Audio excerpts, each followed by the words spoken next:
Part 2 from last week. Let's start off in Revelation 19. If you weren't here last week, that's okay. We'll catch you up. Here is our topic. Fulfilled biblical prophecy. Last week I started off asking you all about reasons why you believe the Bible, and there was some good things that were given out. Somebody mentioned, I think maybe a couple of you mentioned, how the Bible is always 100% accurate when it tells about the future. And the details that the Bible gives about things that haven't come to pass, but eventually do come to pass, are beyond remarkable, indicating that the book you have in your hands this morning is a pretty incredible book, wouldn't you say? It's like no other. And I put it like this: if you had a book, which you do, that tells you what will happen, and every time it tells you what will happen, it is 100% accurate, it would be a really good idea for you to get to know the author of that book. So you don't have to answer out loud, but I'll just ask you, do you know the author of the book that is always 100% accurate in telling the future? Because that is the key. You need to know the author. He'll give you the understanding and show you incredible things, as Andrew mentioned that verse out of Psalm 119 this morning. Revelation 19. Read this verse last week, but let's look at verse 10.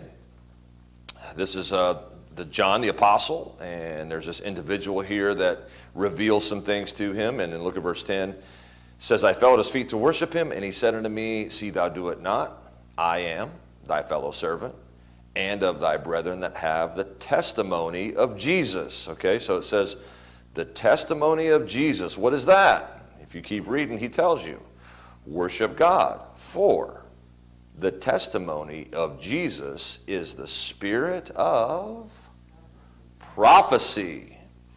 The testimony of Jesus is the spirit of prophecy. So God put his stamp on this book in revealing truths about the future that always come to pass exactly as he said they would.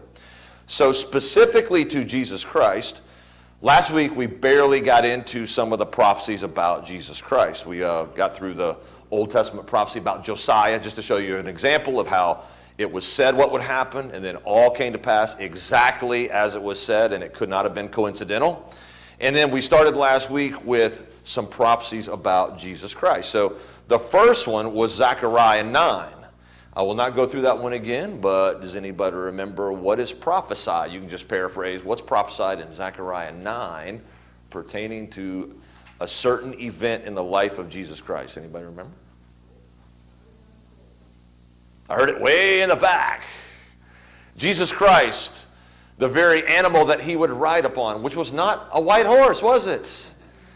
The animal that he would ride upon when he went into Jerusalem, and there's a triumphal entry, and no, he's not riding a horse, he's riding a donkey. And it really shows his humility in riding that particular animal when he came the first time. Now, when he comes the second time, Revelation 19, you're there, just take a look at it. Revelation 19, go down there to verse, look at verse 11. I saw heaven open, and behold, what's the animal? A white horse. It's not a colt, the foal of an ass. It says, a white horse, and he that sat upon him was called, you have a capital F, faithful, and a capital T, true, and in righteousness he doth judge and make war. You say, who is this? Well, you go on verse 16, and it's very clear, if you didn't know already. Verse 16, and he hath on his vesture and on his thigh a name written, all caps, King of Kings and Lord of Lords. Who's on that horse, folks?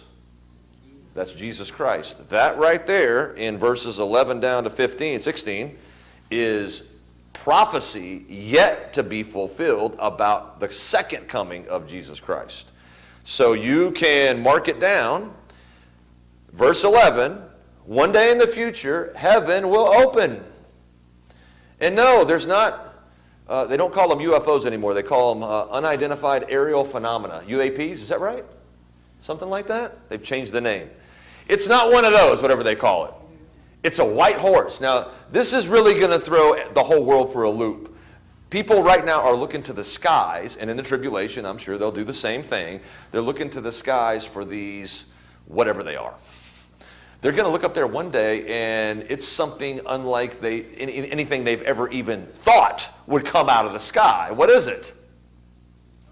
It's a man on a white horse, and it's not just one man on one white horse. If you look there, go down there to, where does it talk about the armies there? 14, there we go, yeah. 14, and the armies which were in heaven followed him. And what are they riding? White horses. Clothed in fine linen, white and clean. Isn't that something? So that's future. One day, Jesus Christ will come down from heaven.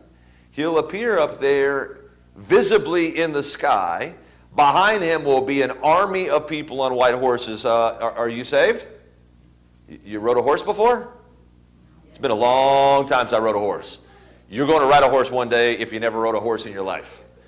And if you're saved, you're a part of, I mean, think about it. At the rapture, where do we go? You go up. So the only thing I can think about when I read this, the armies behind him have got to be people that are where? Already in heaven with him, right? Coming back down here as he sets up his kingdom at the second coming. So details spelled out there that are future. And you can mark it down. It will happen exactly as it's written right there. Here's why. The testimony of Jesus Christ is the spirit of what? Prophecy. Okay, so let's back up. Jesus Christ, the first time he came, there was a lot of prophecies about things that would occur when he came the first time. So let's go. What I'm doing here is I'll have an Old Testament passage, and then we'll go and look at the New Testament fulfillment. So we'll be flipping a lot here. So Psalm 22 is the first one. Psalm 22.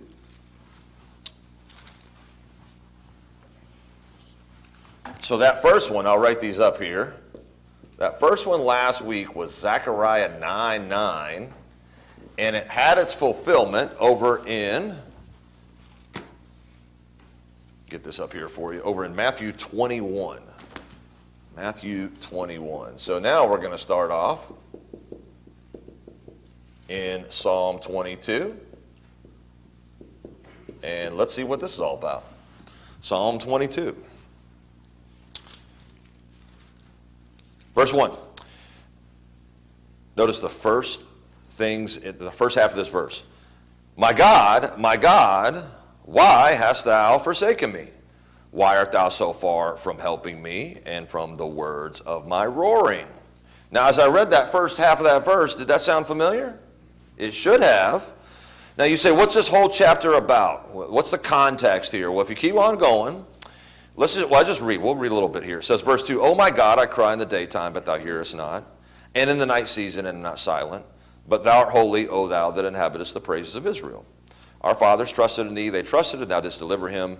They cried unto thee, and were delivered. They trusted in thee, and were not confounded. But now watch verse 6, but I am a worm, and no man, a reproach of men, and despised of the people. All they that see me laugh me to scorn. They shoot out the lip. They shake the head, saying, he trusted on the Lord that he would deliver him. Let him deliver him, seeing he delighted in him. Okay, so who do you have as the writer of this psalm? Do y'all have a note in your Bible?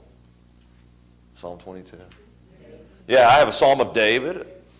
Now, here's where you have to really think here. When David writes this, and the date I have is 1024 BC, so we'll round it off, 1,000 years before Christ.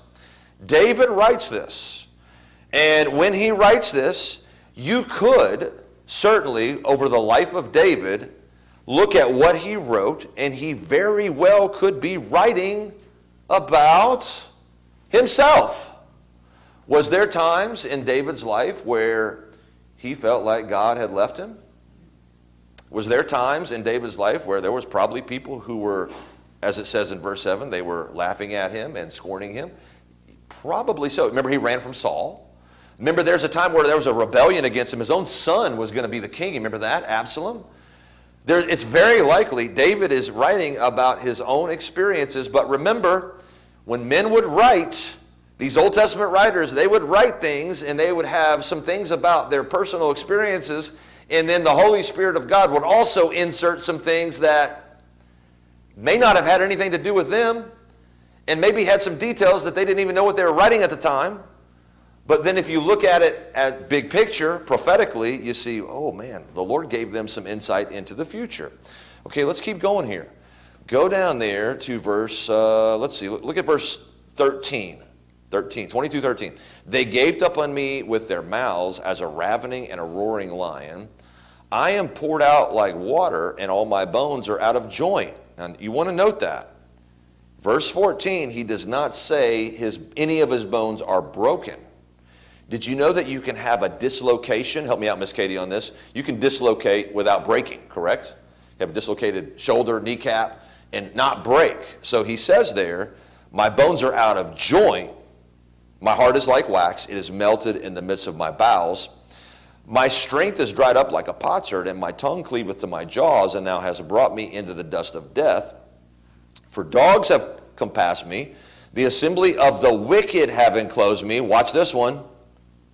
They pierced my hands and my feet. You remember David having his hands and his feet pierced?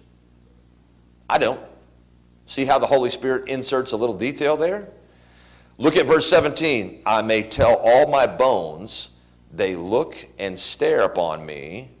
They part my garments among them and cast lots upon my vesture. Okay, there's a whole bunch of prophecy here pertaining to Jesus Christ. At what point in his life, folks? Help me out.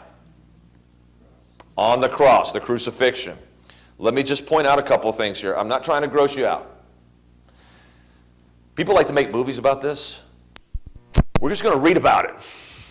It's really gruesome when you see the images, isn't it? And you sometimes your stomach gets upset by looking at that. We're not going to do that. I'm just going to read. But when you read, you get a pretty good visual in your brain what was going on here. So we're just going to read. When you look at verse 16, okay, they pierced my hands and my feet. All right, that makes sense with connections to Jesus Christ. Verse 17, I may tell all my bones, they look and stare upon me. Now connect that to Jesus Christ on the cross. Let me ask you a question. Has anybody here ever seen one of your bones? Anybody? You have. You have to tell us about this, Jonathan. When did you see one of your bones? How long ago was that? Okay, you obviously got stitches. And it was probably very painful, right? So you actually saw the bone. That had to be a really deep cut. All right? Folks, I've never seen my bones. We got one person out of however many we got here, 15 or so, that have seen their bones. And it was a very painful situation and a deep cut. Is that safe to say? A lot of blood loss. When I read verse 17, and you consider Jesus Christ on the cross, he says there, it's remarkable, I may tell all my bones, they look and stare upon me. He was able to, while hanging on the cross, look down and literally, what was he looking at? He was able to see bones, his own bones. How was he able to see his own bones? The skin had been torn so severely and so deep, he was able to look at places in his body where he could actually see the bone. Now, I know that's gruesome. I know you don't want to think about that. But we need to consider it for a moment, because we often, at least I'm guilty of this, we oftentimes take for granted the suffering and the price paid on the cross for our sins. You start to meditate on some of these details, you get a real good look at what happened. And by the way, no Hollywood movie could actually ever do it justice. They wouldn't be able to put it on the screen. It would be that gruesome. So just something to think about as you read there. Now, verse 18, you know that this matches, and this actually is not on my list, but we'll take a look at it here in a minute. It says, verse 18, they part my garments among them and cast lots upon my vesture. Does that match something that happened at the crucifixion of Christ? It sure does. If we have time here, and if I remember, we'll look at that one here, because I got the note on that one. So, some prophecies. Here's where your Bible is incredible. You have a man writing, David. He's writing under the inspiration of God, and the Holy Spirit inserts some details that when you read it, you say, that can't be David. That's got to be somebody else. And you realize these things are connected to Jesus Christ. I'll tell you another book to look at to get some connections to Jesus Christ and the cross. Out of all the books in your Bible, can you think of a particular book in your Bible where a man endured incredible suffering and wrote about it? That's who I was thinking of, Job. And when you read the book of Job, you're reading about a real man in history, Job. But he says some things that you can connect directly to the cross of Jesus Christ. And some of the things that Job writes about, I have to scratch my head and say, is he really writing about himself, or is that something that's prophetic? And maybe you've got a dual application there, but pretty neat stuff here. Okay, let's look at the fulfillment of this. Let's go over to Matthew 27. Matthew 27. In your New Testament, Matthew 27. And I'll give you a couple places here. First off, look at 35. 35. Matthew 27:35, and they crucified him, watch this, and parted his garments, casting lots. Was that prophesied over there in Psalm 22? Sure was. Notice it says here, that it might be fulfilled, which was spoken by the prophet, they parted my garments among them, and upon my vesture did they cast lots. Okay, when you read David, he's writing about something in the future. When you read Matthew 27, there's a fulfillment. Now, let me just stop for just a moment. Let's consider. Is it possible that Jesus Christ could have manipulated the circumstances so that those soldiers cast lots and parted his garments, all to fulfill prophecy? You think he could have manipulated all this to make it come to pass? Not a chance. You know what those Roman soldiers were doing? Everything that they did in casting lots and parting his garments was done to mock him. It was all done it was their own selfish, twisted thinking that resulted in them actually doing something, and they didn't even know it at the time, but they do something in their own wickedness and foolishness and awful imaginations. They do something that ultimately, what happens in doing so? They fulfill God's word. Isn't that something? I'll give you another illustration of that. You have some things happening now, and it'll be more so in the future, with world leaders and world powers, where there is a union of world powers and leaders to try to bring peace on earth, right? Do you think that they're doing that so that they can fulfill prophecy about there will come a day when the whole world unites and gets together and brings peace on earth? They're not doing that. They're thinking, oh, what a great thing it would be. Now, you know that there's a hidden agenda behind all this. You'll have a man show up on the scene who, he wants everybody to think it's peaceful, but then he ends up turning his back, and it becomes a big mess. But I'm just saying, men in their wickedness, in their own imaginations, devise these plans, and without realizing it, they would never think it in a million years without realizing it. What are they doing? They're fulfilling Bible prophecy. Isn't that something? See, this is where you get into thinking about, oh, God doesn't give these people a choice, does he? They have to do this. No. What men are doing is they're operating on their own free will, thinking, what a great idea this is, and they don't even recognize in doing so they're fulfilling biblical prophecy. So I say all that to remind all of us, just believe what God said. Know that it will come to pass. And in the end, don't be scared about all these things that are happening that are not good. They're fulfilling Bible prophecy. In the end, if you're on the Lord's side, you win. Amen? So there's a lot of things that have to happen before then. Some of them are going to be quite interesting. But in the end, you know that you're on the winning side. So keep that in mind as we go through all this stuff. Look at Matthew 27, verse 46. Let's get another one here. 27:46. And about the 9th hour, Jesus cried with a loud voice, saying, Eli, Eli, lama sabachthani, that is to say, whoa, my God, why hast thou forsaken me? So when you read that in Matthew, the light bulb ought to go up in your head saying, man, I saw that over in Psalms. And when you put those two together, you see a bunch of things in Psalm 22 that pertain specifically to the crucifixion of Christ, fulfilled over here in the Gospels. A whole bunch of them right here in Matthew 27, actually, 26 and 27. Okay, questions on that? No way. There's no way Jesus could have manipulated the circumstances just to have the prophecy fulfilled. Okay? Personal application here. If God knows the future, and he tells you details about the future, can he be trusted? Should you trust him with your life if he knows details about the future? Yeah. That's why we go through all this, and to me it's fun because I like doing the comparison and looking at history, and it's fun in that respect. But we also need to be reminded of, personally, this all should stack on your table all these reasons why you can always trust God. By the way, I'm putting this very mild, was it really, really, really difficult for Jesus Christ personally to be on the cross? I'm putting it mildly. I can't even put it in words. Yeah, it was difficult. You ever had any difficulty in your life? Okay. What happened 3 days and 3 nights later?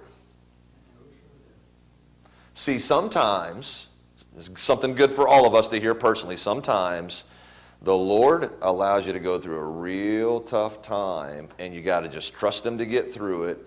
And then ultimately you see, now I understand.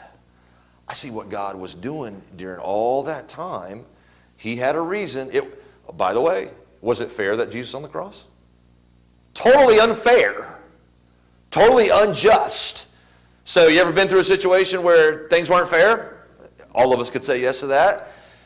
Let me ask you, does God know what he's doing? Okay.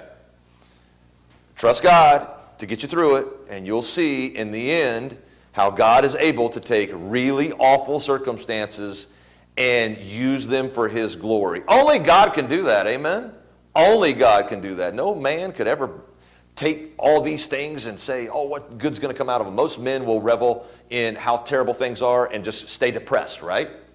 But if you know the Lord, you understand, as I mentioned last week, big picture, the Lord's trying to do something there, and you might not see it for a while. But when you see it, you'll go, wow. The Lord knew what he was doing there. And by the way, the Lord takes care. Does the Lord always even the balances when it comes to these things that are not fair?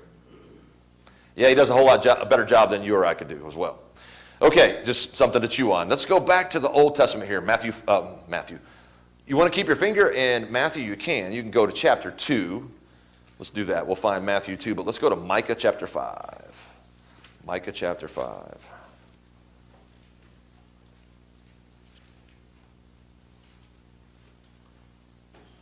Obadiah, Jonah, Micah, Nahum, Habakkuk is tucked in there. Micah chapter 5. Very interesting.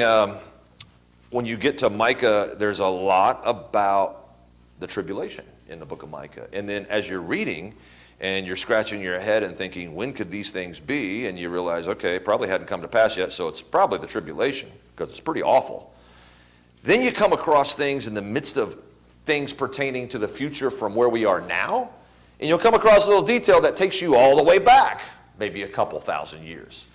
So this is why you must, two things. Number one, it's a really good thing to just read the Bible through, and as you do so, you got to really pay close attention to context, because the Lord has a tendency to do this.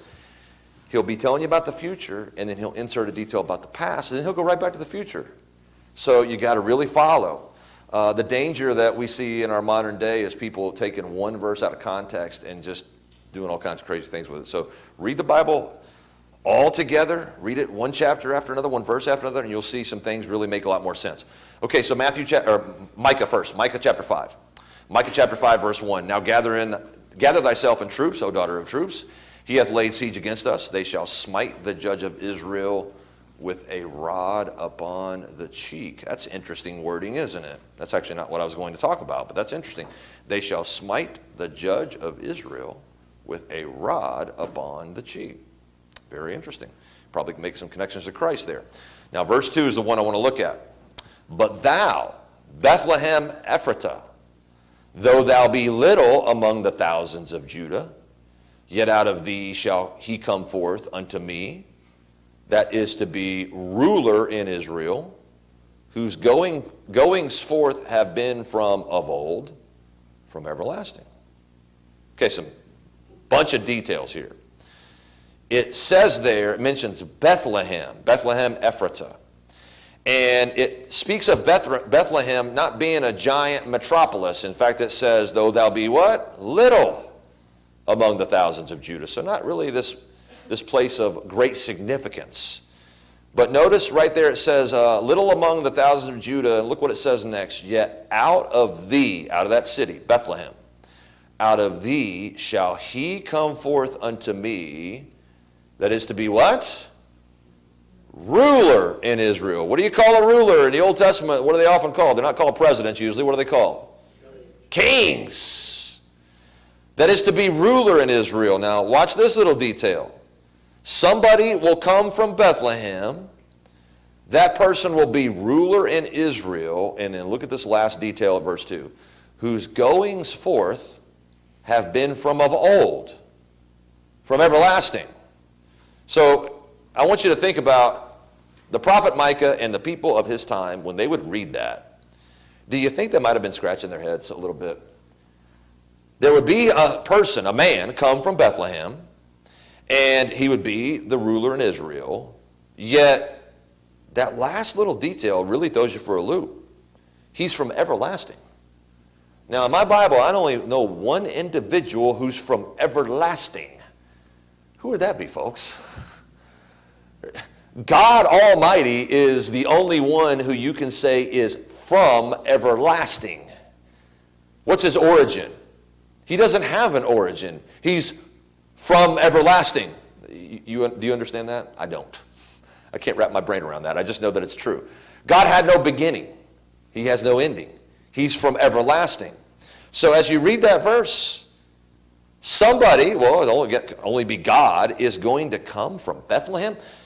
You understand, when they read this back in that day, they probably looked at that and they scratched their heads. What is that all about? Fast forward, about 700 years, maybe a little more than that. Go to Matthew 2. And here we go. Matthew 2, verse 1. Matthew 2, verse 1. Now when Jesus was born, where? In Bethlehem of Judea, in the days of Herod the king, behold, there came wise men from the east to Jerusalem. Okay, so I'll read verse 2 in a minute, but let's stop there. No coincidence. Where was Jesus born? Bethlehem of Judea, just as Micah the prophet said. He's born there in the days of Herod the king, and then these wise men come to Jerusalem. Look what they say in verse 2, saying, where is he that is born? Watch what they call him. King of the Jews. How would they have any insight into somebody being born in Bethlehem who would one day be king of the Jews? How would they know that, folks? How would they know that? The prophecy in Micah. Prophecy in Micah, Bethlehem, ruler in Israel. Now, here's something that I don't know that those wise men got at the time, but we know that it's true. Jesus Christ was born in Bethlehem. He was born of Mary. No doubt about that. But that was not his beginning, was it? John the Baptist says, he it is who cometh after me is preferred before me, for he was before me. Time out, John. He was born after you. Yeah, Jesus Christ was born, I want to say 6 months after John the Baptist. Jesus Christ comes after John the Baptist if you're looking at history and births. But John knew something about Jesus. He that cometh after me is preferred before me, for he was, past tense, before me. John the Baptist, he had it figured out, didn't he? Jesus Christ was born of Mary, and that's how he came into the world as a man, but he's always been around. He's God manifest in the flesh. He's from what? He's from everlasting. Whew. Now, could the circumstances have been manipulated for something like that to come to pass? Actually, the answer to that is obviously no. If you remember, why is it that Jesus ends up being born in, of all places, Bethlehem? Aren't there circumstances around that? Somebody help me out. How'd that happen? Help me out. You mean, oh, come on, taxes? That's exactly right. Because of the taxing of all the places where Joseph had to go, where does he have to go? That's where he ends up. Isn't that something? And I know that we talk about this at Christmas, but it's still July, so we can have Christmas in July, right?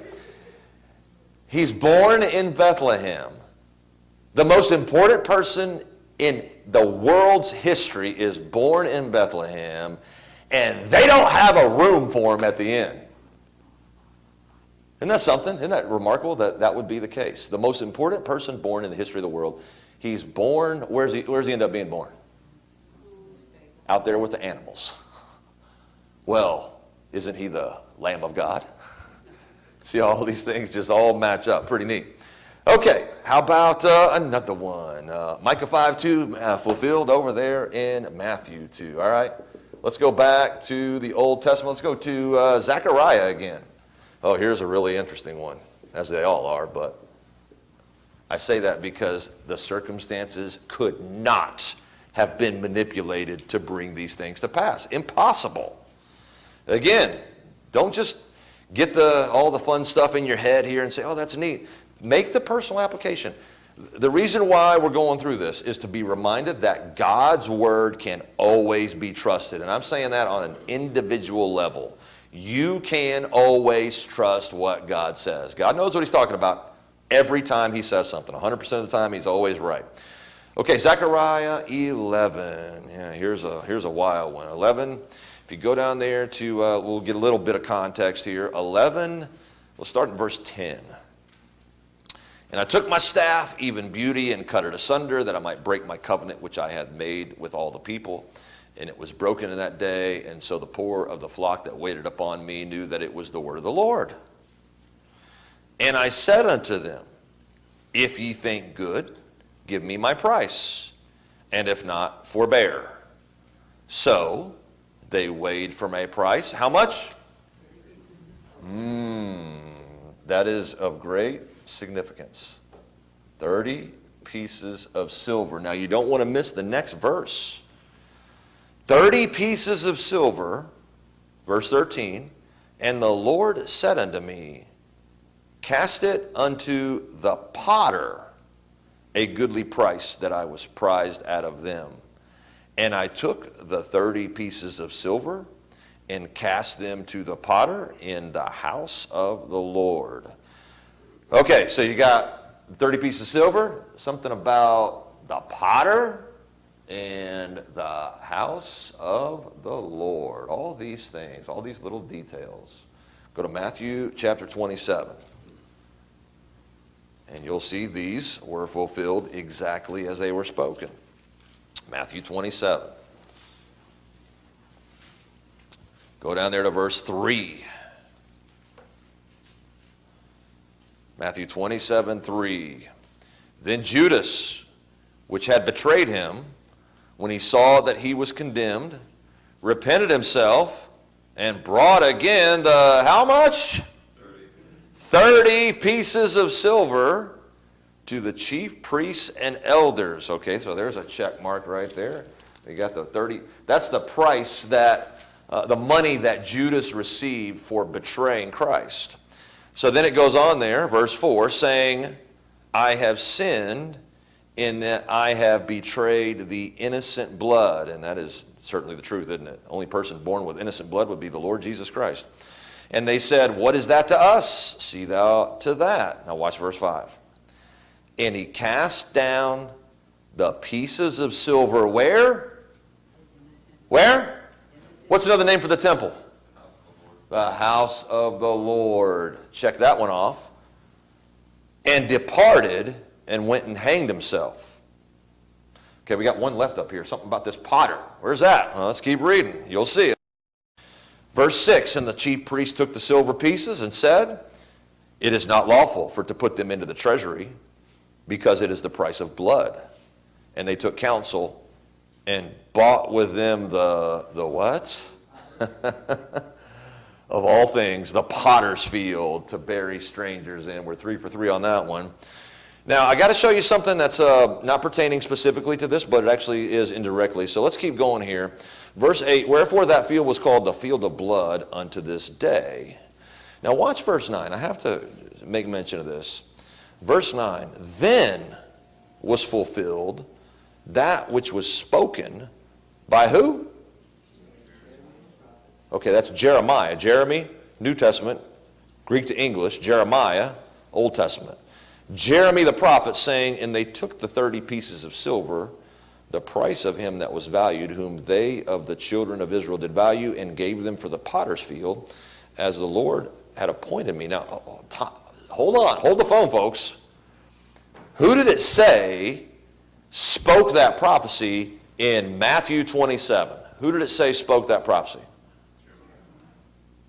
Jeremiah.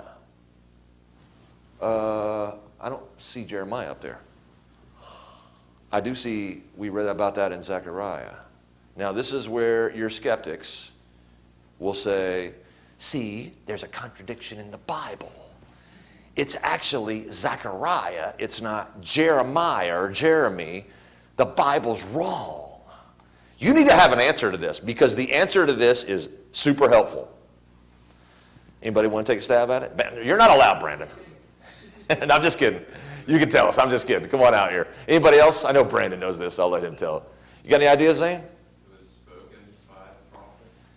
Very good. Very good observation. It does not say written by Jeremy the prophet. Help me out, Brandon. Tell me how this works. How does this work in the Old Testament sometimes?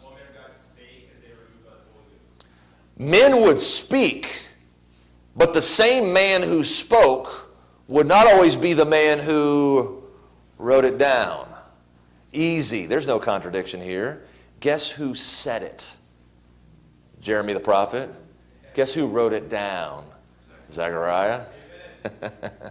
See, there's an answer. And what the verse that Brandon said, I'm glad he said that. Over in 2 Peter it says, the way we got the scripture, 2 Peter 1, holy men of God spake as they were moved by the Holy Ghost. It would be spoken, and sometimes a different guy would write it down that spoke it. But the author is the guy who writes it, correct? He's credited with being the writer. But if you've ever read a book, you've noticed that in certain books, there will be quotes from other people, not the author. But the author is the one that puts it on the paper and writes it down. Isn't that something? Easy solution, right? It's a good thing to know, because the skeptics will show you something like that and they'll say, see, there's a contradiction. I don't think it's this one. I want to say it's somewhere else. Zane, you might know. I want to say it's over there in Mark. I think it's in Mark chapter 1, where the new versions actually change the name of the prophet so that it matches the Old Testament, and in doing so they destroy this whole truth about one prophet saying it and another prophet writing it. I'll have to take a look at that another time there. We're out of time here. Okay, there's that one. Now, I think what I'll do, we're 20 till here. I think we'll come to a close here. Let's take a look at that real quick. Did you find that, Zane? Go to Mark chapter 1. I'll show this one to you. Mark 1, and then go to, should be... You're in Matthew there, so go to Mark. And what verse you got there? It's early on there, I want to say. Yeah, it's verse 2. Verse 2, yep. So, verse 2, Mark 1, 2. As it is written in the prophets, behold, I send my messenger before thy face, which shall prepare thy way before thee. The voice of one crying in the wilderness, prepare ye the way of the Lord, make his paths straight. Okay, that's not what I was thinking then. Oh, I know what it is. Okay, yeah, it is. Yeah, it is. Here it is. Verse 2. Okay, this is it. Verse 2. As it is written in the prophets. Is that what your King James Bible says? Okay, so your new Bibles, your new translations, I should say, they will say, instead of as it is written in the prophets, they'll say as it is written in Isaiah the prophet, right? Okay, behold, I send my messenger before thy face, which shall prepare thy way before thee. Okay, and the change results in, you've actually got some of that spoken by Malachi, correct? So if you credit it all to Isaiah, it's actually wrong, because part of that is from Malachi as well. And what's happened there is there's a combination of a couple different prophets. So in your King James Bible, it says, as it is written in the what? Prophets, plural. So the new translations change it to Isaiah, and in doing so, they actually tell you something that's not true. Interesting, yeah. So, all right, we got 3 more to cover. I thought we'd get done this week, so we'll have to save them for next week. We got 3, and we had one last week. Got 3 more here. So hopefully you'll get something out of that. And again, don't just look at that and say, wow, although you should, amen. You should go, wow, what a book. Also, be reminded, if God tells what's going to happen, and it comes to pass every time exactly as he said, he can be trusted with your life. Amen? Amen. So let's trust him. All right, let's pray together. Lord, thank you for just showing us again incredible things out of your word that we could certainly that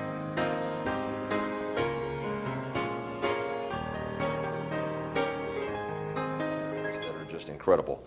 I pray that all of us here today would be challenged to trust you. I know that many would say here that, oh, that's the case, that we do. But I know, personally, I know I could always trust you more. And I pray that would be the case with us. We would see that we can truly trust you with every single detail of our lives. And we just ask for you to be glorified here in our time of worshiping you and singing and hearing from your word. And we just pray that you would be glorified and you would have your perfect way, both here in our church and with us as individuals. And we ask this in Jesus' name.